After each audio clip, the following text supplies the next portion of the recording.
Hi all, ಎಲ್ರಿಗೂ ನಮಸ್ಕಾರ. Welcome back to my channel Venu's glimpse. ನಾನು ನಿಮ್ಮೆಲ್ಲರ ಪ್ರೀತಿಯ ವನಿತಾ. ಇವತ್ತಿನ ಹೊಸ ವ್ಲಾಗ್ಗೆ ನಿಮ್ಮೆಲ್ಲರಿಗೂ ವೆಲ್ಕಮ್ ಮಾಡ್ತಾ ಇದ್ದೀನಿ. ಸೊ ಇದು ಬಂದು ನನ್ನ ಹಿಂದಿನ ವ್ಲಾಗ್ದ ಕಂಟಿನ್ಯೂಷನ್. ಸೊ ಫ್ರೈಡೇಯ ವ್ಲಾಗ್ನ ಕಂಟಿನ್ಯೂ ಮಾಡ್ತಾ ಇದ್ದೀನಿ. ಆಫೀಸಿಂದ ಬಂದು ಪಾಪುನೆಲ್ಲ ಹಾಲು ಕುಡಿಸಿ ಮಲಗಿಸಿದ್ದಾಯಿತು. ಆ್ಯಂಡ್ ನಿಮ್ಮೆಲ್ಲರಿಗೂ ಗೊತ್ತಿರೋ ಹಾಗೆ ಆಷಾಢ ನಡೀತಾ ಇದೆ. ಆ್ಯಂಡ್ ಆಷಾಢ ಶುಕ್ರವಾರ ಹಾಗೂ ಮಂಗಳವಾರ ಅಮ್ಮನವರ ದೇವಸ್ಥಾನದಲ್ಲಿ ತುಂಬ ಜನ ಇರ್ತಾರೆ. ಯಾಕೆ ಅಂತ ಹೇಳಿದ್ರೆ ಅಷ್ಟು ವಿಶೇಷವಾದಂಥ ಪೂಜೆ ನಡೆಯುತ್ತೆ ಅಮ್ಮನವರಿಗೆ. ಸೊ ಹಾಗಾಗಿ ನಾನು ಕೂಡ ಸಂಜೆ ಪೂಜೆ ಮಾಡಿ ದೇವಸ್ಥಾನಕ್ಕೆ ಹೋಗೋಣ ಅಂತ ಹೇಳಿ ರೆಡಿ ಆಗಿದ್ದೀನಿ. ಸೊ ಬನ್ನಿ ಇವತ್ತಿನ ವ್ಲಾಗ್ನ ಶುರು ಮಾಡೋಣ. ಆ್ಯಂಡ್ ಇನ್ನು ನೀವು ಯಾರಾದರೂ ನನ್ನ ಚಾನಲ್ನ ಸಬ್ಸ್ಕ್ರೈಬ್ ಮಾಡ್ದಲ್ಲೇ ನೋಡ್ತಾ ಇದ್ದೀರಾ ಅಂದರೆ ಬೇಗ ಹೋಗಿ ನನ್ನ ಚಾನಲ್ಗೆ ಸಬ್ಸ್ಕ್ರೈಬ್ ಆಗಿ ಸಪೋರ್ಟ್ ಮಾಡಿ ಅಂತ ಹೇಳ್ತಾ ಇವತ್ತಿನ ವ್ಲಾಗ್ನ ಶುರು ಮಾಡೋಣ. ಆ್ಯಂಡ್ ಎಸ್, ಮನೆಯೆಲ್ಲ ಅಮ್ಮನೇ ಒಂದು ಸ್ವಲ್ಪ ಕ್ಲೀನ್ ಮಾಡಿದರು. ಇವಾಗ ಬಂದು ನಾನು ಬಾಗಿಲಿಗಷ್ಟು ಒಂಚೂರು ರಂಗೋಲಿನ ಬಿಟ್ಟು ದೇವರಿಗೆ ಹೂವು ತೆಗೆದು ಹೂವು ಹಾಕಿ ಪೂಜೆನ ಮಾಡೋದು. ಸೊ ಬನ್ನಿ ಬೇಗ ಶುರು ಮಾಡ್ಕೊಳ್ಳೋಣ. ಲೇಟೇ ಆಯಿತು. ಯಾಕೆ ಅಂತ ಹೇಳಿದ್ರೆ ಅಮ್ಮನವ್ರ ದೇವಸ್ಥಾನ ಸಿಕ್ಕಾಬಟ್ಟೆ ರಶ್ ಇರುತ್ತೆ ಆಯಿತಾ. ಆ್ಯಂಡ್ ತುಂಬ ಹೊತ್ತು ಹೋಗಿ ಕಾಯೋದಕ್ಕಿಂತ ಒಂದು ಸ್ವಲ್ಪ ಈಗ ಕ್ಲೋಸಿಂಗ್ ಟೈಮಲ್ಲಿ ಬೇಗ ಬೇಗ ಕಳಿಸ್ಬಿಡ್ತಾರೆ. ಸೊ ಅವಾಗ ಒಂದು ಸ್ವಲ್ಪ ರಶ್ ಕಮ್ಮಿ ಇರುತ್ತೆ ಅನ್ನೋ ಕಾರಣಕ್ಕೆ ಸ್ವಲ್ಪ ಲೇಟ್ ಮಾಡಿಕೊಂಡೇ ಹೋಗ್ತೀವಿ ನಾವು. ಸೊ ಅಷ್ಟೊತ್ತಿಗೆ ಪೂಜೆ ಎಲ್ಲ ಮುಗಿಸ್ಕೊಂಡು ಹೋಗೋಣ ಅಂತ ಹೇಳಿ ಎಸ್ ಬೇಗ ಪೂಜೆ ಕೆಲಸ ಮುಗಿಸ್ಕೊಳ್ತೀನಿ. ಆ್ಯಂಡ್ ದೇವಸ್ಥಾನಕ್ಕೆ ಕೂಡ ಹೋಗೋಣ ಬನ್ನಿ. ಇನ್ನು ಶುಕ್ರವಾರ ಅಂದರೆ ಪ್ರತಿಯೊಬ್ಬರ ಹೆಣ್ಮಕ್ಳು ಒಂದು ರೀತಿ ಸಂಭ್ರಮ ಅಂತಲೇ ಹೇಳ್ಬೋದು. ಅದರಲ್ಲೂ ಆಷಾಢ ಶುಕ್ರವಾರ ಅನ್ನೋಂಥದ್ದು ಬಹಳನೇ ವಿಶೇಷತೆ. ಸ್ಪೆಷಲಿ ಲಕ್ಷ್ಮೀ ದೇವಿಗೆ ತುಂಬಾ ಪ್ರಿಯವಾದಂಥ ಮಾಸ ಅಂದರೆ ಆಷಾಢ ಮಾಸ ಅಂತ ಹೇಳಿ. ಇನ್ನು ಆಷಾಢ ಮಾಸದಲ್ಲೇ ಲಕ್ಷ್ಮಿ ಕೂಡ ಹುಟ್ಟಿರೋದು ಅನ್ನೋದು ಬಹಳಷ್ಟು ಜನರ ನಂಬಿಕೆ ಕೂಡ ಆಗಿದೆ ಅಂತ ಹೇಳ್ಬೋದು. ಸೊ ಹಾಗಾಗಿ ನಾನು ಕೂಡ ಬಂದು ನೀಟಾಗಿ ಎಲ್ಲನೂ ಕ್ಲೀನ್ ಮಾಡಿಬಿಟ್ಟು ಬಾಗಿಲಿಗೆಲ್ಲ ಕ್ಲೀನ್ ಮಾಡಿ ರಂಗೋಲಿ ಇಟ್ಟಾದಮೇಲೆ ಒಂದು ರೀತಿ ಲಕ್ಷಣ ತುಂಬುತ್ತೆ ಅಂತ ಹೇಳ್ಬೋದು. ಇನ್ನು ಪಾಪುಗೆ ಒಂದಷ್ಟು ಆಟ ಸಾಮಾನುಗಳನ್ನ ಬುಕ್ ಮಾಡಿದ್ದೆ ನಾನು. ಬಿಕಾಸ್ ಈ ಒಂದು ಟೈಮಲ್ಲಿ ಮಕ್ಕಳುಗಳು ಎಕ್ಸ್ಪ್ಲೋರ್ ಮಾಡೋಕ್ಕೆ ಶುರು ಮಾಡಿರ್ತಾರೆ. 3 ಮಂತ್ಸ್ ತನಕ ಮಕ್ಕಳಿಗೆ ಯಾವುದೇ ರೀತಿ ಆಟ ಸಾಮಾನ ನಾನು ಪ್ರಿಫರ್ ಮಾಡೋದಿಲ್ಲ. ಬಿಕಾಸ್ ಅದು ತುಂಬಾ ಪ್ಲಾಸ್ಟಿಕ್ಸ್ ಆಗಿರುತ್ತೆ. ಅದು ಏನೇ PBA ಫ್ರೀ ಆಗಿದ್ರೂ ಮಕ್ಕಳು ತುಂಬ ಸೆನ್ಸಿಟಿವ್ ಆಗಿರ್ತಾರೆ, ಮಕ್ಕಳ ಸ್ಕಿನ್ನು. ಸೊ ಹಾಗಾಗಿ ಪಾಪು ಈಗ ಆಲ್ಮೋಸ್ಟ್ 5 ಮಂತ್ಸ್ ಆಗ್ತಾ ಬರ್ತಾ ಇದ್ದಾನಲ್ಲ, ಇನ್ನು ಟೀತಿಂಗ್ ಕೂಡ ಸ್ಟಾರ್ಟ್ ಆಗಿರುತ್ತೆ ಅವನಿಗೆ. ಮತ್ತು ಮೋಟಾರ್ ಸ್ಕಿಲ್ಸ್ ಇಟ್ಕೊಳ್ಳೋ ಅಂಥದ್ದು, ಕೈಯಲ್ಲಿ ಮುಟ್ಟೋ ಅಂಥದ್ದೆಲ್ಲ ಈಗ ಎಕ್ಸ್ಪ್ಲೋರ್ ಮಾಡೋ ಅಂಥ ಟೈಮ್. ಹಾಗಾಗಿ ಈಗ ಮಕ್ಕಳಿಗೆ ಈ ರೀತಿ ಕಲರ್ಫುಲ್ ಆಗಿರೋಂಥ ಆಟ ಸಾಮಾನುಗಳು ಮಸ್ಟ್ ಆ್ಯಂಡ್ ಶುಡ್ ಅಂತ ಅನಿಸುತ್ತೆ. ಹಿಂದಿನ ಕಾಲದಲ್ಲೆಲ್ಲ ಒಂದು ಲೋಟಕ್ಕೆಲ್ಲ ಒಂದು ಚಿಕ್ಕದಾದಂಥ ಆಟ ಸಾಮಾನ ಹಾಕ್ಬಿಟ್ಟು ಮಕ್ಕಳಿಗೆ ಕೊಡೋರು. ಸೊ ಈ ರೀತಿ ರ್ಯಾಟಲ್ ಸೌಂಡ್ ಬರೋವಂಥದ್ದು, ಈ ಥರದ್ದು ಎಲ್ಲನೂ ಮಕ್ಕಳಿಗೆ ತುಂಬ ಒಂದು ಇಂಟರಾಕ್ಷನ್ ಬೆಳೆಯೋದಕ್ಕೆ ಹೆಲ್ಪ್ ಮಾಡುತ್ತೆ. ಸೊ ಹಾಗಾಗಿ ಪಾಪುಗೆ ಕೂಡ ಒಂದು ಆಟ ಸಾಮಾನ ಬುಕ್ ಮಾಡಿದ್ದೆ, ಅದು ಕೂಡ ಬಂದಿತ್ತು. ಇನ್ನು ಅದಾದಮೇಲೆ ದೇವರಿಗೆ ಹೂವು ತೆಗೆದು ಹೊಸ ಹೂವನ್ನು ಇಟ್ಟು ದೀಪವನ್ನು ಹಚ್ತಾ ಇದ್ದೀನಿ. ಆ್ಯಂಡ್ ಯೂಶ್ವಲಿ ನಮ್ಮ ಮನೆಯಲ್ಲಿ ದೀಪ ಹಚ್ಚಿದ ತಕ್ಷಣ ಭೈರವನೇ ಇಷ್ಟಪಟ್ಟು ಪೂಜೆ ಮಾಡ್ತೀನಿ ಅಂತ ಹೇಳಿ ಮಾಡ್ತಾನೆ. ಅದಾದಮೇಲೆ ನಾವು ಪೂಜೆಗಳನ್ನ ಮಾಡ್ತೀವಿ. ಆ್ಯಂಡ್ ಅವನಿಗೊಂಥರ ರೂಢಿ ಆಗಿಬಿಟ್ಟಿದೆ ಇವಾಗ ಮನೆಯಲ್ಲಿ ಪೂಜೆ ಮಾಡೋದು ನಾನೇ ಮಾಡ್ತೀನಿ ಅಂತ ಹೇಳಿ. ಇನ್ನು ಇವತ್ತು ಶುಕ್ರವಾರ ಅಲ್ವಾ, ಆಷಾಢ ಎಷ್ಟು ಗಾಳಿ ನೋಡಿ. ಹಾಗಾಗಿ ಈ ರೀತಿ ಒಂದು ಮಡಿಕೆದೇನಿದೆ, ಮಡಿಕೆ ಅನ್ನೋದಕ್ಕಿಂತ ಮಡ್ಡಲ್ಲಿ ಮಾಡಿರುವಂಥ ಇದು ದೀಪದ ಒಳಗಡೆ ಇಡೋಕ್ಕೆ ತುಂಬಾ ಚೆನ್ನಾಗಿರುತ್ತೆ. ಎಷ್ಟೇ ಜೋರು ಗಾಳಿ ಬಂದರೂ ಕೂಡ ಅದರೊಳಗಡೆ ಇರುವಂಥ ದೀಪ ಹಾರಿರಲ್ಲ. ಮತ್ತು ಆ ಡಿಸೈನ್ ಕೊಟ್ಟಿರೋದು ಕೂಡ ಚೆನ್ನಾಗಿ ಕಾಣಿಸ್ತಾ ಇರುತ್ತೆ ನೋಡಿ, ಎಷ್ಟು ಲಕ್ಷಣವಾಗಿ ಕಾಣಿಸುತ್ತೆ. ಮನೆ ಮುಂದೆ ಒಂದು ಪುಟ್ಟದಾದಂಥ ರಂಗೋಲಿಯನ್ನು ಬಿಟ್ಟು ದೀಪವನ್ನು ಹಚ್ಚಿಟ್ರೆ ಅದರದ್ದು ಪಾಸಿಟಿವ್ ವೈಬ್ಸೇ ಬೇರೆ ಅಂತ ಹೇಳ್ಬೋದು. ಇನ್ನು ದೇವ್ರ ದೀಪ ಕೂಡ ಎಲ್ಲ ಹಚ್ಚಿದ್ದಾಯಿತು. ಅಮ್ಮನವ್ರ ದೇವಸ್ಥಾನ ಕೂಡ ಹೋಗೋಣ ಅಂತ ಹೇಳಿಬಿಟ್ಟು ಭೈರವ್ ಕೂಡ ರೆಡಿಯಾಗಿ ದೀಪ ಎಲ್ಲ ಹಚ್ಚಿ ರೆಡಿ ಮಾಡಿದ್ವಿ.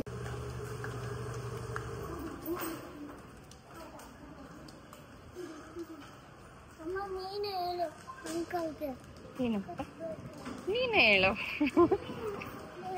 ಹೇಳು ಚಿನ್ನು. ಅಲ್ಲಿ ನೋಡು ಚಿನ್ನಿ ನನ್ಗೆ ಹೇಳ್ತವನೆ, ಅಂಕಲ್ಗೆ ಹೇಳಮ್ಮ ನೀನು ಕಚ್ಚಬೇಡ ಅಂತ ಹೇಳಂತ. ಇನ್ನು ಅಲ್ಲಿಂದ ಹೊರಟು ಅಮ್ಮನವರ ದೇವಸ್ಥಾನಕ್ಕೆ ಬಂದ್ವಿ. ಏನೋ ಕನ್ಸ್ಟ್ರಕ್ಷನ್ ಕೂಡ ನಡೀತಾ ಇದೆ. ತುಂಬ ದಿವಸಗಳೇ ಆಗೋಗಿತ್ತು ಅಮ್ಮನವರ ದೇವಸ್ಥಾನಕ್ಕೆ ಬಂದು. ನಾನು ತುಂಬ ತಿಂಗಳುಗಳೇ ಆಗೋಗಿತ್ತು ಅಂತ ಅನ್ಕೊಳ್ತೀನಿ. ಪಾಪು ಹುಟ್ಟಾಗಿಂದ ನನಗೆ ಬರೋಕ್ಕೆ ಆಗಿರಲಿಲ್ಲ, ಪಾಪುನ ಬಿಟ್ಟು ಬರೋಕ್ಕಾಗಿಲ್ಲ. ಹಂಗೂ ಒಂದು 2-3 ಸತಿ ಅಂದ್ಕೊಂಡ್ವಿ ಪಾಪುನು ಕರ್ಕೊಂಡು ಬರೋಣ ಅಂತ ಹೇಳಿ. ಬಟ್ ತುಂಬ ರಶ್ ಇರುತ್ತೆ. ನಮ್ಮ ಮನೆಯವ್ರ ಫ್ರೆಂಡು, ನಾನು, ಭೈರವ್ ಎಲ್ಲನೂ ಹೋಗ್ಬಿಟ್ಟು ಬಂದ್ವಲ್ವಾ. ಸೊ ದೇವಸ್ಥಾನ ಎಲ್ಲ ಮುಗಿಸ್ಕೊಂಡು ಬಂದ್ವಿ. ಆ್ಯಂಡ್ ಬಂದಾದ್ಮೇಲೆ ನಾನು ಓಟ್ಸ್ನ ತೊಗೊಳ್ತಾ ಇದ್ದೀನಿ. ಓಟ್ಸ್ ಆ್ಯಕ್ಚುಲಿ ಇದು ತುಂಬ ಹೆಲ್ದಿ ಅಂತ ಹೇಳ್ಬೋದು. ತುಂಬ ಜನ ಏನು ಹೇಳ್ತಾರೆ, ಓಟ್ಸ್ ತೊಗೊಂಡ್ರೆ ಅದು ಡಯಟ್ರಿ ಫುಡ್ ಅಲ್ವಾ, ಮಗುವಿಗೆ ಡೈಜೆಸ್ಟ್ ಆಗುತ್ತಾ, ಹಾಲು ಚೆನ್ನಾಗಿ ಬರುತ್ತಾ ಅಂತೆಲ್ಲ ಕೇಳ್ತಾ ಇದ್ವಿ ತುಂಬ ಜನ. ನಾನು ಹೇಳಬೇಕು ಅಂತಂದರೆ ಬೆಳಿಗ್ಗೆ ಎದ್ದ ತಕ್ಷಣ ತುಂಬ ಸತಿ ಬ್ರೇಕ್ಫಾಸ್ಟ್ ನಾನು ತೊಗೊಳ್ಳೋಂಥದ್ದು ಓಟ್ಸೇನೆ. ಓಟ್ಸ್ಗೆ ನಾನು ಹಾಲನ್ನ ಮಿಕ್ಸ್ ಮಾಡ್ಕೊಳ್ತೀನಿ, ಡ್ರೈ ಫ್ರೂಟ್ಸ್ನ ಮಿಕ್ಸ್ ಮಾಡ್ಕೊಳ್ತೀನಿ. ಅದ್ರ ಜೊತೆಗೆ ಪಂಪ್ಕಿನ್ ಸೀಡ್ಸ್ ಇರ್ಬೋದು, ಸನ್ಫ್ಲವರ್ ಸೀಡ್ಸ್ ಇರ್ಬೋದು, ಆಮೇಲೆ ವಾಟರ್ಮೆಲನ್ ಸೀಡ್ಸ್ ಇರ್ಬೋದು, ಇದೆಲ್ಲನೂ ಹಾಕ್ಕೊಂಡು ಒಂದು ರೀತಿ ಫುಲ್ ಫ್ಲೆಜ್ಡ್, ಈಗ ನಮಗೆ ಹೇಗೆ ಒಂದು ಊಟ ಮಾಡಿದಾಗ ಕಂಪ್ಲೀಟ್ ಫುಲ್ನೆಸ್ ಅಂತ ಅನ್ಸುತ್ತೋ ಆ ರೀತಿ ಫುಲ್ನೆಸ್ ಓಟ್ಸ್ ಕೊಡುತ್ತೆ ಅಂತ ಹೇಳ್ಬೋದು. So this is one of the best food. Milk ಪ್ರೊಡಕ್ಷನ್ಗೂ ಆಗಿರ್ಬೋದು, ಡಯಟ್ ರೀತಿನೂ ಆಗಿರ್ಬೋದು, ಆ್ಯಂಡ್ ಹೊಟ್ಟೆ ಕೂಡ ತುಂಬ ಚೆನ್ನಾಗಿ ತುಂಬುತ್ತೆ ಅಂತ ಹೇಳ್ಬೋದು. So almost 1 bowl. ಆ್ಯಂಡ್ ಇದಕ್ಕೆ ನಾನು ಬೆಲ್ಲನ ಹಾಕಿದ್ದೀನಿ, ಆರ್ಗ್ಯಾನಿಕ್ ಬೆಲ್ಲ ಅಂತ ಏನು ಬರುತ್ತೆ ಅದನ್ನು ಹಾಕಿದ್ದೀನಿ. ಅದ್ರ ಜೊತೆಗೆ ದ್ರಾಕ್ಷಿ, ಗೋಡಂಬಿ ಇದೆಲ್ಲನೂ ನಾನು ತುಪ್ಪದಲ್ಲಿ ಫ್ರೈ ಮಾಡಿ ಹಾಕಿದ್ದೀನಿ. ತುಂಬಾ ರುಚಿಯಾಗಿ ಇರುತ್ತೆ. ಈ ರೆಸಿಪಿನ ನಾನು ಆಲ್ರೆಡಿ ಒನ್ ಆಫ್ ದ ಬ್ಲಾಗಲ್ಲಿ ನಿಮಗೆ ಶೇರ್ ಮಾಡಿದ್ದೀನಿ. ತುಂಬಾ ಚೆನ್ನಾಗಿ ಇರುತ್ತೆ. ಸೊ ಇದು ನನ್ನ ಡಿನ್ನರ್ ಆಗಿರುತ್ತೆ. ಆ್ಯಂಡ್ ನಮ್ಮ ಮನೆಯವರು ಅನ್ನ ಸಾರು ಇದೆ, ಅದ್ರ ಜೊತೆಗೆ ಒಂದು ಸ್ವಲ್ಪ ಕಬಾಬ್ ಬೇಕಂತ ಹೇಳಿದ್ದಾರೆ, ಅದನ್ನು ಆಗುತ್ತೆ. ಬೈರವ್ಗೂ ಇಷ್ಟಪಟ್ಟು ಅವ್ನು ನನ್ನ ಜೊತೆನೇ ಶೇರ್ ಮಾಡ್ಕೊಂಡು ತಿಂತಾನೆ. ಅಲ್ಲಕಂದ ಯು ಲೈಕ್ ಇಟ್ ನೋ. ಮಕ್ಳಿಗೂ ಕೂಡ ತುಂಬ ಹೆಲ್ದಿ ಇದು, ಇಷ್ಟಪಟ್ಟು ತಿಂತಾರೆ ಮಕ್ಕಳು ಕೂಡ. ಓಟ್ಸ್ ಹಾಗೆ ಕೊಟ್ಟರೆ ಖಂಡಿತ ಮಕ್ಕಳು ತೊಗೊಳ್ಳಲ್ಲ, ಡ್ರೈ ಫ್ರೂಟ್ಸ್ ತೊಗೊಳ್ಳಲ್ಲ. ಸೊ ಈ ರೀತಿ ಕೊಟ್ಟರೆ ಮಕ್ಳಿಗೂ ಇಷ್ಟ ಆಗುತ್ತೆ ಆ್ಯಂಡ್ ಇಟ್ಸ್ ಹೆಲ್ದಿ ಕೂಡ. ನನಗೂ ಕೂಡ ಈ ಟೇಸ್ಟ್ ತುಂಬಾ ಇಷ್ಟ ಆಗುತ್ತೆ. ಕ್ವಿಕ್ಕಾಗಿ ಮಾಡ್ಕೊಳ್ಬೋದು. 5 ನಿಮಿಷದಲ್ಲಿ ಓಟ್ಸ್ ಬೇಯಿಸ್ಬಿಟ್ಟು ಬೆಲ್ಲ ಎಲ್ಲ ಹಾಕ್ಬಿಟ್ರೆ ಕ್ವಿಕ್ಕಾಗಿ ಆಗಿಬಿಡುತ್ತೆ. ಸೊ ನೀವು ಕೂಡ ಇದನ್ನು ಟ್ರೈ ಮಾಡಿ. ಆ್ಯಂಡ್ ಪಾಪು ಕೂಡ ಈಗ ಮಲಗಿಯಾನೆ, ನಾನು ಕೂಡ ಇದನ್ನು ಕುಡಿದು ಆರಾಮಾಗಿ ಮಲಗ್ತೀನಿ. ಸೊ ನಾಳೆ ಸ್ಯಾಟರ್ಡೇ ಏನೋ ಒಂದಷ್ಟು ಪ್ಲ್ಯಾನ್ಸ್ ಮಾಡಿದ್ದೀವಿ, ನೋಡೋಣ ಎಕ್ಸಿಕ್ಯೂಟ್ ಆಗುತ್ತಾ ಅಂತ. ಆ್ಯಂಡ್ ಅದನ್ನು ಕೂಡ ನಾನು ನಿಮಗೆ ಅಪ್ಡೇಟ್ ಮಾಡ್ತೀನಿ. ಸೊ ಗುಡ್ ನೈಟ್ ಹೇಳೋಕ್ಕಲ್ಲ. ಇನ್ನು next day morning, Sunday morning ಅಂತ ಹೇಳ್ಬೋದು, ಸ್ಯಾಟರ್ಡೇ ಮಾರ್ನಿಂಗ್ ಇದು. ಸೊ ರಜಾ ಇತ್ತಲ್ಲ ನನಗೂ, ಹಾಗಾಗಿ ಬೆಳಗ್ಗೆ ಬೇಗ ಹೇಳೋಕ್ಕಂತೂ ಆಗಲ್ಲ. ರಜಾ ಇದ್ದ ದಿವಸ ಆರಾಮಾಗಿ ರಿಲ್ಯಾಕ್ಸ್ಡಾಗಿ ಎದ್ದೇಳಬೇಕು ಅಂತ ಹೇಳಿಬಿಟ್ಟು ಸ್ವಲ್ಪ ಟೈಮ್ ತೊಗೊಂಡೇ ಇರುತ್ತೆ. ಅದಾದಮೇಲೆ ಎದ್ದ ತಕ್ಷಣ ಹೊಟ್ಟೆ ಹಸಿಕ್ಕೆ ಶುರು ಆಗಿಬಿಟ್ಟಿರುತ್ತೆ, ಬಿಕಾಸ್ ಬೇಗ ತಿಂದು ರೂಢಿ ಆಗಿಬಿಟ್ಟಿರುತ್ತಲ್ಲ. ಹಾಗಾಗಿ ಓನಮ್ಮ ವಾಯ್ಸ್ ಓವರ್ ಮಾಡ್ತಾಯಿದ್ರೆ ಪಾಪು ಅಂತ ಕೇಳಿಸ್ಕೊಳ್ತಾ ಇದ್ದಾನೆ ಮಲ್ಕೊಂಡು. ಸೊ ಬೆಳಗ್ಗೆ ಬ್ರೆಡ್ ಆಮ್ಲೆಟ್ ಮಾಡ್ಕೊಳ್ಳೋಣ ಅಂತ ಹೇಳಿ ಬ್ರೆಡ್ ಆಮ್ಲೆಟ್ ಅಮ್ಮ ಆಮ್ಲೆಟ್ ಹಾಕ್ತಿದ್ದಾರೆ. ನಾನು ಬ್ರೆಡ್ನೆಲ್ಲ ಮಾಡಿದೆ. ಆ್ಯಂಡ್ ತುಂಬಾ ಈಸಿ ಮತ್ತು ಕ್ವಿಕ್ಕಾಗಿ ಮಾಡಬೇಕು ಅಂದರೆ, ಬಿಕಾಸ್ ಹಸಿವಿದ್ದಾಗ ಏನೋ ಜಾಸ್ತಿ ದೊಡ್ಡದು ಬ್ರೇಕ್ಫಾಸ್ಟ್ ಮಾಡಲಿಕ್ಕಾಗಲ್ಲ. ಸೊ ಹಾಗಾಗಿ ಬ್ರೆಡ್ ಆಮ್ಲೆಟ್ ಮಾಡ್ಕೊಂಡ್ಬಿಟ್ಟು ಬ್ರೇಕ್ಫಾಸ್ಟ್ ಮಾಡ್ಕೊಂಡ್ವಿ. ಇನ್ನು ಪಾಪುದು ಉಗುರು ಎಷ್ಟು ಬೆಳೆದ್ಬಿಟ್ಟಿದೆ ಅಂದರೆ, ಅವನ್ನ ನೆಕ್ಸ್ಟ್ ಡೇ ನೋಡಿದ್ರೆ ಮೂಗ್ಮೇಲೆ ಪರ್ಚ್ಕೊಂಡ್ಬಿಟ್ಟಿದ್ದ. ಬೇಜಾರಾಗೋಯ್ತು ನನಗಂತೂ. ಮತ್ತು ಕಿವಿ ಇಟ್ಕೊಂಡು ಅವ್ನು ಹಾಲು ಕುಡಿಬೇಕಾದಾಗ ಕಿವಿ ಇಟ್ಕೊಂಡು ಕುಡಿತಾನೆ. ಹಾಗಾಗಿ ಕಿವಿ ಹತ್ರ ಒಂಚೂರು ಅವನಿಗೆ ಇದಾಗ್ಬಿಟ್ಟಿತ್ತು, ತರಚ್ದಂಗೆ ಆಗಿಬಿಟ್ಟಿತ್ತು. ಹಾಗಾಗಿ ಅವನಿಗೆ ಫಸ್ಟು ನೀಟಾಗಿ 2 ಬೆರಳು ಎಷ್ಟು ಚೆನ್ನಾಗಿ, 2 ಕೈಗಳ ಬೆರಳನ್ನ ಎಷ್ಟು ಚೆನ್ನಾಗಿ ಕಟ್ ಮಾಡಿದ್ದೀನಿ. ಮುದ್ದು ಕಂದ ಅನಿಸುತ್ತೆ, ಸಿಕ್ಕಾಬಟ್ಟೆ ಕ್ಯೂಟು. ಇನ್ನು ಪಾಪುದೆಲ್ಲ ಸ್ನಾನ ಮಾಡಿಸಿ ಅವನಿಗೆಲ್ಲ ರೆಡಿ ಮಾಡೋ ಅಷ್ಟೊತ್ತಿಗೆ ಅಮ್ಮ ಮೊಳಕೆ ಕಟ್ಟಿದ ಸಾರು ಮಾಡಿದರು. ಇದಂತೂ ಮಟನ್ ಸಾರು ಥರನೇ ಅನಿಸುತ್ತೆ. ತುಂಬಾ ಹೆಲ್ದಿ ಆ್ಯಂಡ್ ತುಂಬ ಶಕ್ತಿ ಕೂಡ ಕೊಡುತ್ತೆ ಅಂತ ಹೇಳ್ಬೋದು ಹುರುಳಿಕಾಳು. ಇನ್ನು ಮೊಳಕೆ ಬರ್ಸಿರೋದ್ರಿಂದ ಹೈ ಪ್ರೋಟೀನ್ ಕೂಡ ಆಗಿರುತ್ತೆ. ಚೀನುಮ್ಮ ತಾಚಿ ಮಾಡಿಬಿಟ್ಟು, ಯಾಕೆ ನಾನು ಮಾತಾಡೋದು ಕೇಳಿಸ್ಕೊತಾ ಇದೆಯಾ ನೀನು? ಮಾತಾಡಿಸ್ಬಿಟ್ರೆ ಸುಮ್ಮನಾಗೋದು. ನಾನು ಈ ಕಡೆ ಏನಾದರೂ ಮಾತಾಡ್ತಿದ್ರೆ ಮತ್ತೆ ಅನ್ನೋಕ್ಕೆ ಶುರು ಮಾಡ್ತಾ ಇದ್ದಾನೆ. ಸೊ ಭೈರವ್ಗೂ ಹೊಟ್ಟೆ ಹಚ್ಬಿಟ್ಟಿತ್ತು, ನಮಗೂ ಎಲ್ಲ ಹೊಟ್ಟೆ ಹಚ್ತಿತ್ತು. ಬರೀ ನೋಡಿ ಎತ್ಕೊಳ್ಳಾ, ಜೋಲಿಗೆ ಹಾಕಿದ್ದೀನಲ್ಲ ಅದಕ್ಕೆ ಅವನಿಗೆ ಮಾಡ್ತಿದ್ದಾನೆ. ನನಗೆ ನಿಜವಾಗ್ಲೂ ಟೈಮ್ ಸಿಗಲ್ಲ ವಾಯ್ಸ್ ಓವರ್ ಮಾಡಲಿಕ್ಕೆ. ಪಾಪುನ ತೊಡೆ ಮೇಲೆ ಹಾಕ್ಕೊಂಡು ಈ ರೀತಿ ಜೋಲಿ ಇಟ್ಕೊಂಡೆ ಮಾಡ್ತಾ ಇದ್ದೀನಿ. ಬೆಳಗ್ಗೆಯಿಂದ ಲೇಟಾಗಿ ಎದ್ದೇಳೋದು, ಬ್ರೆಡ್ ಆಮ್ಲೆಟ್ ತಿಂದಿದ್ದಾಯಿತು. ಆ್ಯಂಡ್ ಅಮ್ಮ ಹುರುಳಿಕಾಳು ಸಾರು ಮಾಡಿದ್ರಲ್ಲ ಅದನ್ನು ತಿಂದು ಒಂದು ಸ್ವಲ್ಪ ಹೊತ್ತು ರೆಸ್ಟ್ ಮಾಡಿದ್ವಿ. ಪಾಪುಗೆಲ್ಲ ಸ್ನಾನ ಮಾಡಿಸಿ ನಾನು ಫ್ರೆಶ್ ಅಪ್ ಆಗಿ ಮಲಗಿಬಿಟ್ವಿ. ಸೊ ಇವಾಗ ಹೊರಗಡೆ ಹೋಗೋಣ ಅಂತ ಹೇಳಿ ಬಂದಿದ್ದೀವಿ. ಸಿಕ್ಕಾಪಟ್ಟೆ ಚೆನ್ನಾಗಿದೆ, ಥಂಡಿ ಗಾಳಿ. ಆ್ಯಂಡ್ ಭೈರವ್ ರೆಡಿ ಆಗಿದ್ದಾನೆ. ಸೊ ಇವಾಗ ಎಲ್ಲಿ ಹೋಗ್ತಾ ಇದ್ದೀವಿ ಅಂತ ಹೇಳಿದ್ರೆ GRTಗೆ ಹೋಗ್ತಾ ಇದ್ದೀವಿ. ಪಾಪುಗೆ ಕಾಲ್ದು ಗೆಜ್ಜೆ ತೊಗೊಳ್ಬೇಕಿತ್ತು. ಲಾಸ್ಟ್ ಟೈಮ್ ಐ ಥಿಂಕ್ ನೀವು ವ್ಲಾಗ್ ನೋಡಿದರೆ ಬರೀ ಕೈಗೆ ಮಾತ್ರ ಕಡಗ ತೊಗೊಂಡಿದ್ವಿ. ಯಾವತ್ತು ಇದು ಏನದು ಅಕ್ಷಯ ತೃತೀಯ ದಿವಸ ಪಾಪುಗೆ ಕಡಗನ ತೊಗೊಂಡಿದ್ವಿ. ಬಟ್ ಕಾಲಿಗೆ ಯಾಕೋ ಸೆಟ್ ಆಗಿರಲಿಲ್ಲ ಅಲ್ಲಿ ಹೋಗಿದ್ದ ಕಡೆ. ಸೊ ಇವತ್ತು GRTನಲ್ಲಿ ನೋಡೋಣ ಅಂತ ಹೇಳಿ ಹೋಗ್ತಾ ಇದ್ದೀವಿ. ಹಾಗೆ ಇದು ಉಡ್ದಾರ ಮತ್ತು ಕಾಲ್ದು ನೋಡೋಣ ಅಂತ ಹೇಳಿ ಬಿಕಾಸ್ ಆ ಒಂದು ಲೈನಲ್ಲಿ ತುಂಬ ಜ್ಯುವೆಲರಿ ಶಾಪ್ಸ್ ಇದೆ. ಸೊ ಒಂದಲ್ಲ ಒಂದು ನೋಡ್ಕೊಂಡು ತೊಗೊಂಬರೋಣ ಅಂತ ಹೇಳಿ ಹೋಗ್ತಾ ಇದ್ದೀವಿ. ಟೈಮೇ ಸಿಗ್ತಾ ಇಲ್ಲ ನಾನು ಬ್ಯುಸಿ ಇರ್ತೀನಿ, ಎಲ್ಲ ನಮ್ಮ ಮನೆಯವ್ರು ಬ್ಯುಸಿ ಇರ್ತಾರೆ. ಸೊ ಇವಾಗ ಇಬ್ಬರೂ ಫ್ರೀ ಆಗಿದ್ವಲ್ಲ, ಸರಿ ಆಯಿತು ಹೋಗೋಣ ಅಂತ ಹೇಳಿ ರೆಡಿ ಆಗಿದ್ದೀವಿ. ಬೆಳಗ್ಗೆನೇ ಹೋಗಬೇಕಿತ್ತು, ಬೆಳಗ್ಗೆ ಹೋಗಿದ್ರೆ ಒಂಚೂರು ಚೆನ್ನಾಗಿರ್ತಿತ್ತು. ಬಟ್ ಬೆಳಗ್ಗೆ ಬೇರೆ ಏನೋ ಪ್ಲ್ಯಾನ್ಸ್ ಇತ್ತು, ಅದು ಏನು ಮಾಡೋದು ಅಂತ ಗೊತ್ತಿಲ್ಲ. ನೋಡೋಣ ಅಂತ ಅಂದ್ಕೊಂಡಿದ್ದೀವಿ. ನೋಡೋಣ, ಇದು ಮುಗಿಸ್ಕೊಂಡ್ಮೇಲೆ ಅಲ್ಲಿಗೆ ಹೋಗ್ತೀವ ಏನು ಅಂತ ನಾನು ನಮಗೆ ಅಪ್ಡೇಟ್ಸ್ ಕೊಡ್ತೀನಿ, ಓಕೆನಾ? ಸೊ ಎಸ್, ಬನ್ನಿ ವ್ಲಾಗ್ನ ಕಂಟಿನ್ಯೂ ಮಾಡೋಣ. GRTನಲ್ಲಿ ನೋಡೋಣ ಏನು ಸಿಗುತ್ತೆ ಅಂತ ಹೇಳಿ ಪಾಪುಗೆ. So let's go. ಚಿನ್ನಿ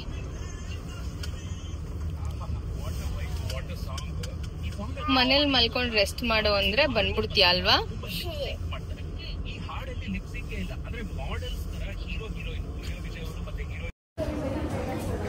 ಇನ್ನು ಗಿಫ್ಟ್ ಹ್ಯಾಂಪರ್ಸ್ ಎಲ್ಲ ಇಟ್ಟಿದ್ದಾರೆ, ಕುಕ್ಕರು ಇದು ಎಲ್ಲ.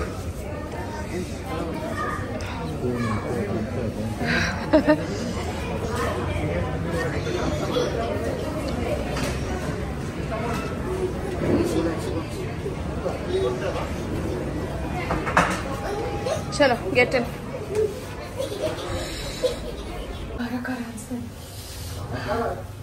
ನಿಂಗೆ ಅನ್ಸಿಲ್ಲ ಪಾನಿ? ಇನ್ನು ಜನ ಅಂತೂ ಸಿಕ್ಕಾಬಟ್ಟೆ ಜಾಸ್ತಿ ಇದ್ದರು ಅಂತಲೇ ಹೇಳ್ಬೋದು. ವೀಕೆಂಡ್ ಅಂತ ಸಿಕ್ಕಾಬಟ್ಟೆ ಕಸ್ಟಮರ್ಸು ಗೋಲ್ಡಲ್ಲೂ ಇದ್ದರು, ಈ ಕಡೆ ಸಿಲ್ವರ್ ಸೆಕ್ಷನಲ್ಲೂ ತುಂಬ ಜನ ಇದ್ದರು GRTನಲ್ಲಿ. ಬಿಕಾಸ್ ಏನೋ ಆಷಾಢ ಆಫರ್ಸ್ ಅಂತ ಏನೋ ಬಿಟ್ಟಿದ್ದಾರೆ. ಅಂದರೆ ನೀವು ಎಷ್ಟೇ ತೊಗೊಳ್ರೆ ಅದ್ರ ಮೇಲೆ ಒಂದಷ್ಟು ಗಿಫ್ಟ್ ಹ್ಯಾಂಪರ್ಸ್ ಅಂತ ಇಟ್ಟಿದ್ದಾರೆ. ಮತ್ತು ಈ ರೀತಿ ಡಿಫ್ರೆಂಟಾಗಿ ಈಗ ವರಮಹಾಲಕ್ಷ್ಮಿ ಹಬ್ಬ ಟೈಮ್ ಬಂತಲ್ವ, ಸೊ ಅದನ್ನೆಲ್ಲ ರೀಕ್ರಿಯೇಟ್ ಮಾಡಿದ್ದಾರೆ. ವರಮಹಾಲಕ್ಷ್ಮಿಗೆ ಮುಖವಾಡ ಅದನ್ನೆಲ್ಲನೂ. ಸೊ ನಾವು ಪಾಪುಗೆ ಡೈರೆಕ್ಟಾಗಿ ಕಾಲ್ಗೆಜ್ಜೆ ಥರ ತೊಗೊಳ್ಳೋಣ ಅಂತ ಅಂದ್ಕೊಂಡ್ವಿ. ಸೊ ಅದರಲ್ಲಿ ಪ್ಲೇನ್ ಕಾನ್ಸೆಪ್ಟೇ ಬೇಕಿತ್ತು ನನಗೆ, ತುಂಬ ಡಿಸೈನು ಆ ಥರದ್ದೆಲ್ಲ ಬೇಡವಾಗಿತ್ತು. ಬಟ್ ಇದರಲ್ಲಿ ಒಂದು ಸ್ವಲ್ಪ ಥಿಕ್ನೆಸ್ ಇನ್ನೊಂದು ಸ್ವಲ್ಪ ಗಟ್ಟಿ ಬಂದಿದ್ರೆ ಚೆನ್ನಾಗಿರ್ತಿತ್ತು. ಇದು ಹಾಲೋ ಡಿಸೈನ್ ಅಲ್ಲ, ಇದು ಹಾಲೋ ಡಿಸೈನಲ್ಲಿ ತುಂಬ ದಪ್ಪ ದಪ್ಪ ಎಲ್ಲ ಬರುತ್ತೆ. ನನಗೆ ಸಾಲಿಡಲ್ಲೇ ಬೇಕಿತ್ತು. ಬಾಳ್ಕೆನೂ ಚೆನ್ನಾಗಿ ಬರುತ್ತೆ ಮತ್ತು ನೋಡೋಕ್ಕೂ ಚೆನ್ನಾಗಿರುತ್ತೆ. ತುಂಬ ಡಿಸೈನ್ಸ್ ಎಲ್ಲ ಇದ್ಬಿಟ್ರೆ ಬೇಗ ಕಪ್ಪಾಗಿಬಿಡುತ್ತೆ ಬೆಳ್ಳಿ. ಸೊ ಹಾಗಾಗಿ ನಾನು ಈ ರೀತಿ ಪ್ಲೇನಲ್ಲೇ ನೋಡ್ತಾ ಇದ್ದೆ. ಒಂಚೂರು ಅದರಲ್ಲಿ ದಪ್ಪ ಇದ್ದಿದ್ರೆ ಚೆನ್ನಾಗಿರ್ತಿತ್ತು.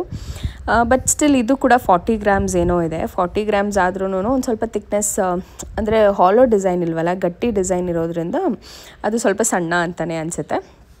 ಇದು ಬಿಟ್ಟರೆ ಬೇರೆ ಅದೇ ಥರ ಪ್ಯಾಟರ್ನಲ್ಲಿ ಒಂದು ಸ್ವಲ್ಪ ದೊಡ್ಡದಿರಲಿಲ್ಲ. ಸೊ ಸರಿ ಆಯಿತು, ಅದೇ ಚೆನ್ನಾಗಿ ಅನ್ನಿಸ್ತಾ ಇತ್ತಲ್ವ, ತೊಗೊಳ್ಳೋಣ ಅಂತ ಹೇಳಿ ತೊಗೊಂಡಿದ್ದಂಥದ್ದು. ಫಸ್ಟೇ ತೊಗೊಳ್ಳೋಣ ಅಂತ ಅಂದ್ಕೊಂಡಿದ್ದೆ ನಾನು ಪಾಪು ಹುಟ್ಟಾಗ್ಲೇ. ಬಟ್ ಆದರೆ ಅವಾಗ ಇನ್ನೂ ಪುಟ್ಟವನಿದ್ದಾನೆ ಅಲ್ವಾ, ಇನ್ನೂ ಕೈಕಾಲಲ್ಲೇ ತುಂಬ ಪುಟ್ಟದಾಗಿ ಇರುತ್ತೆ ಮಕ್ಕಳಿಗೆ. ಸೊ ಅವಾಗ ಕಷ್ಟ ಆಗುತ್ತೆ ಹಾಕೋಕ್ಕೆ ಮಾಡೋಕ್ಕೆ ಎಲ್ಲ ಅಂಥೇಳಿ. ಇವಾಗ ಅಂತಂದರೆ ಒಂದು ಸ್ವಲ್ಪ ನಿಂತ್ಕೊಳ್ತಾನೆ, ಆ ಥರದ್ದೆಲ್ಲ ಇದೆಯಲ್ವ, ಹಾಗಾಗಿ ಹಾಕಿದ್ರೂ ಕೂಡ ಕಂಫರ್ಟಬಲ್ ಆಗಿ ಇರುತ್ತಾನೆ ಅಂಥೇಳಿ. ಆ್ಯಂಡ್ ಇದು ಇನ್ನೊಂದು ರೀತಿ ಕೈಗೆ ಕಡಗ ಏನಿದೆ ಅದನ್ನು ನೋಡಿದೆ, ಅದು ಓಕೆ ಚೆನ್ನಾಗಿತ್ತು ಅಂತ ಅನ್ನಿಸ್ತು, ಡಿಫ್ರೆಂಟ್ ಪ್ಯಾಟರ್ನಲ್ಲಿ. ಬಟ್ ಆಮೇಲೆ ಓಕೆ ಬೇಡ ಬಿಡು ಅಂತ ಅನಿಸ್ಬಿಟ್ಟು, ಈಗ ಆಲ್ರೆಡಿ ಇದೆಯಲ್ವ ಕರಿಮಣಿದು, ಅದೇ ಇರಲಿ, ಆಮೇಲೆ ನೋಡೋಣ ಒಂದು ಸ್ವಲ್ಪ ದೊಡ್ಡವನಾದ್ಮೇಲೆ ಆಮೇಲೆ ಹಾಕೋಣ ಅಂತ ಅಂದ್ಕೊಂಡ್ವಿ. ಮತ್ತು ಇದೊಂದು ಕಡ ಏನು ನೋಡ್ತಾ ಇದ್ದೀವಿ, ಇದು ಕೂಡ ಪ್ಯಾಟರ್ನ್ ತುಂಬ ಚೆನ್ನಾಗಿತ್ತು. ನೋಡೋಕ್ಕೆ ಶಾರ್ಪ್ನೆಸ್ ಥರ ಅನಿಸುತ್ತೆ, ಬಟ್ ಚೆನ್ನಾಗಿತ್ತು, ತೀರಾ ಶಾರ್ಪ್ ಆ ಥರ ಏನೂ ಇರಲಿಲ್ಲ. ಭೈರವ್ಗಾದರೂ ಹಾಕೋಣ ಅಂತ ಅಂದ್ಕೊಂಡ್ವಿ. ಬಟ್ ಭೈರವ್ ಕೂಡ ಸ್ಕೂಲ್ಗೆ ಹೋಗ್ತಾನೆ, ಏನೇನು ಅವಶ್ಯಕತೆ ಇಲ್ಲ, ಸ್ಕೂಲಲ್ಲೂ ಅದು ಯಾವುದೂ ಅಲೋವ್ ಮಾಡಲ್ಲ. ಇನ್ನು ಅವನು ಕಿವಿಗೆ ಹಾಕಿರೋ ಲೋಲಕ್ಕೂ ಕೂಡ ತೆಗೆಸಿಲ್ಲ. ಅದನ್ನು ಈ ಸತಿ ಪಾಪು ಕಿವಿ ಚುಚ್ಚಕ್ಕೆ ಹೋದಾಗ ತೆಗಿಬೇಕು ಅಂತ ಹೇಳಿದ್ದಾರೆ. ತಗೊಳ್ಳಿ, ಬೈ ತೊಗೊಂಡು ನೋಡ್ಬಿಡೋಣ ಬಾಯ್ತು ಫಸ್ಟು. ಹೌದಾ ಚಿನ್ನಿ? ಹ್ಯಾಪಿ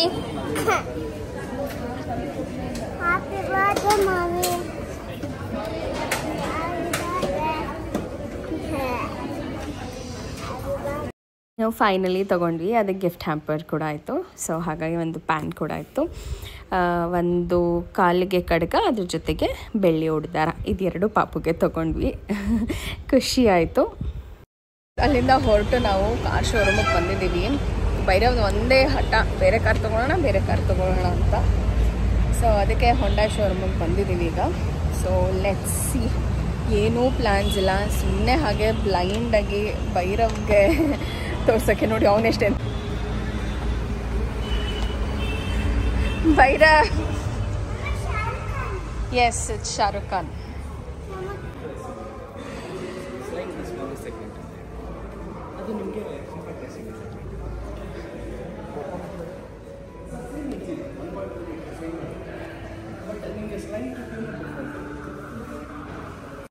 ಇನ್ನು ಪ್ರತಿಯೊಬ್ಬರಿಗೂ ಆಸೆ ಇದ್ದೇ ಇರುತ್ತಲ್ವ, ಕಾರ್ ಒಂದು ಸ್ವಲ್ಪ ಅಪ್ಗ್ರೇಡ್ ಮಾಡಬೇಕು ಆ ಥರದ್ದೆಲ್ಲನೂ. ಸೊ ಭೈರವ್ಗೆ ತುಂಬ ಇಷ್ಟ ಇರುವಂಥದ್ದು ಟಾಪ್ ಓಪನಿಂಗ್ ಇರೋವಂಥ ಕಾರ್ ಬೇಕು ಅಂತ. ಅದ್ರದ್ದು ಏನೋ ಸೈಡ್ ಎಫೆಕ್ಟ್ಸು ಅಥವಾ ನೆಗೆಟಿವ್ ಎಫೆಕ್ಟ್ಸ್ ಏನೂ ಗೊತ್ತಿಲ್ಲ ಅವನಿಗೆ. ಬಟ್ ಹಾಗೆ ಹೋಗಬೇಕಾದಾಗ ಅವ್ನ ಮೇಲೆ ನಿಂತ್ಕೊಂಡು ಹೋಗಬೇಕು ಅನ್ನೋವಂಥದ್ದು ಆಸೆ ಇದೆ. ಅದಕ್ಕೋಸ್ಕರ ತೊಗೊಳ್ಳೋಣ ಅಂತ ಯಾವುದೇ ಕಾರ್ ಹೋಗ್ತಾ ಇದ್ರೂ ಪಕ್ಕದಲ್ಲಿ ಪಾಪ ಈ ಥರ ತೊಗೊಳ್ಳೋಣ ಅಂತ ಹೇಳಿ ತುಂಬಾ ಎಕ್ಸೈಟ್ ಆಗ್ತಿದ್ದ. ಸೊ ಸರಿ ಆಯಿತು, ನೋಡೋಣ ಅಟ್ಲೀಸ್ಟು ಯಾವುದಾದ್ರೂ ತೊಗೋಬೇಕಂತ ಅನಿಸಿದ್ರೆ ತೊಗೊಳ್ಳೋಣ ಅಂತ ಹೇಳಿಬಿಟ್ಟು ಬಂದಿದ್ವಿ. ಫಸ್ಟು ಹೋಂಡಾಯಿಂದನೇ ಸ್ಟಾರ್ಟ್ ಮಾಡೋಣ ಅಂತ ಅಂದ್ಕೊಂಡ್ವಿ. ಈಗಂತೂ ಫಾಸ್ಟ್ ಮೂವಿಂಗಲ್ಲಿರುವಂಥದ್ದು ಹೋಂಡಾ ಎಕ್ಸ್ಟರ್ ಅಂತ ಹೇಳಿ. ಸೊ ಅದನ್ನು ನೋಡೋಣ ಅಂತ ಹೋದ್ವಿ. ನೋಡ್ತಾ ಅದೊಂಥರ ಹೇಳ್ತಾರಲ್ಲ, ಥಾಟ್ಸ್ಗಳು ಬೇರೆ ಆಗ್ತಾ ಹೋಗುತ್ತೆ ಅಂತ. ಸರಿ ನೋಡೋಣ ಅಂತ ಇನ್ನೂ ಏನೂ ಫೈನಲೈಸ್ ಮಾಡಿಲ್ಲ, ತೊಗೊಳ್ತೀವೋ ಇಲ್ವೋ ಅನ್ನೋದು ಗೊತ್ತಿಲ್ಲ. ಬಟ್ ಒಂದು ಥಾಟ್ ಅಂತೂ ಇದೆ ತೊಗೊಳ್ಬೇಕಂತ. ನೋಡಬೇಕು ಯಾವಾಗ ಟೈಮ್ ಬರುತ್ತೆ ಅಂತ. ಇನ್ನು ತುಂಬ ಜನಕ್ಕೆ ಅದು ಅಂದ್ಕೊಂಡು ತುಂಬ ವರ್ಷಗಳದ್ದು ಮೇಲೆ ಸಿಗುತ್ತಲ್ಲ. ಸೊ ಅದು ಕೂಡ ಇರ್ಬೋದು. ಈಗಲೇ ತೊಗೊಳ್ತೀವೋ ಅಥವಾ ಇನ್ನೂ ಟೈಮ್ ಆದಮೇಲೆ ತೊಗೊಳ್ತೀವೋ ಅಂತ ಗೊತ್ತಿಲ್ಲ. ಬಟ್ ಪ್ಲ್ಯಾನ್ ಅಂತೂ ಇದೆ ತೊಗೊಳ್ಬೇಕು ಅಂತ. ಸೊ ನೋಡಬೇಕು.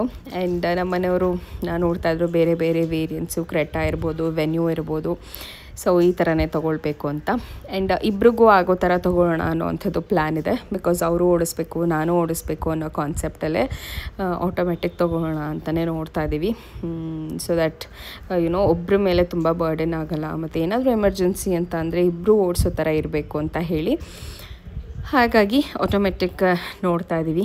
ನೋಡೋಣ ಯಾವುದಾಗುತ್ತೋ ಗೊತ್ತಿಲ್ಲ. ಇನ್ನೂ ಒಂದಷ್ಟು ಬೇರೆ ಬೇರೆ ಶೋರೂಮ್ಸ್ನ ಕೂಡ ವಿಸಿಟ್ ಮಾಡಬೇಕು, ನೋಡಬೇಕು. ಬಿಕಾಸ್ ನಮಗೆ ಅಂದರೆ ಇದೆಲ್ಲ ಒಂಥರ ಲೈಫ್ ಟೈಮ್ ಇನ್ವೆಸ್ಟ್ಮೆಂಟ್. ಲೈಫಲ್ಲಿ 1 ಸತಿನೋ 2 ಸತಿನೋ ತೊಗೊಳ್ಳೋವಂಥದ್ದು. ಕಾರ್ನ ತುಂಬ ಬೇಗ ಚೇಂಜು ಮಾಡೋದಿಲ್ಲ ಅಲ್ವಾ. ಸೊ ಹಾಗಾಗಿ ತುಂಬ ಟೈಮ್ ಕೊಟ್ಟು ಪ್ರೀತಿಯಿಂದ ಒಂಥರ ಕನಸಿನ ಕಾರ್ ಅಂತ ಹೇಳ್ಬೋದು, ಆ ಥರದ್ದು ತೊಗೊಳ್ಳೋದಕ್ಕೆ ನೋಡಿಕೊಂಡು ಮನೆಗೆಲ್ಲ ಬಂದು ಊಟ ಮಾಡಿ ಮತ್ತೆ ಪುನಃ ವಾಕ್ ಬಂದ್ವಿ. ಭೈರವ್ ಕೂಡ ತುಂಬ ದಿವಸ ಆಗಿತ್ತು, ಅವನು ಇರ್ತಾರೆ ಹೊರಗಡೆ ಎಲ್ಲ ಕರ್ಕೊಂಡು ಬಂದು ಸರಿ ಆಯಿತು ಅಂದ್ಬಿಟ್ಟು ಅವನಿಗೂ ವಾಕ್ ಮಾಡಿಸ್ಕೊಂಡು ಸೈಕ್ಲಿಂಗ್ ಮಾಡಿಸ್ಕೊಂಡು ನಾನು ಒಂದು ಸ್ವಲ್ಪ ಹೊತ್ತು ಜೋಕಾಲಲ್ಲಿ ಆಟ ಆಡಿಬಿಟ್ಟು. ನನಗೆ ಈ ಪ್ಲೇಸ್ ತುಂಬಾ ಇಷ್ಟ ಆಗುತ್ತೆ. ತುಂಬ ಸತಿ ನಾನು ವ್ಲಾಗ್ಸಲ್ಲಿ ಹೇಳಿದ್ದೀನಿ, ಈ ಒಂದು ಪ್ಲೇಸ್ ನನಗೆ ಸಿಕ್ಕಾಬಟ್ಟೆ ಇಷ್ಟ ಆಗುತ್ತೆ. ಚಿಕ್ಕ ಮಕ್ಕಳ ಥರ ಫೀಲ್ ಆಗುತ್ತೆ ನನಗಂತೂ. ಸೊ ಈ ರೀತಿ ಇತ್ತು ನಮ್ಮ Friday evening and Saturday complete vlog. I hope ಇವತ್ತಿನ ವ್ಲಾಗ್ ನಮ್ಮೆಲ್ಲರಿಗೂ ಇಷ್ಟ ಆಗಿದೆ ಅಂತ ಅಂದ್ಕೊಳ್ತೀನಿ. ಮತ್ತೆ ಸಿಗ್ತೀನಿ ಮುಂದಿನ ವೀಡಿಯೋದಲ್ಲಿ. ಅಲ್ಲಿವರೆಗೂ ನಮಸ್ಕಾರ.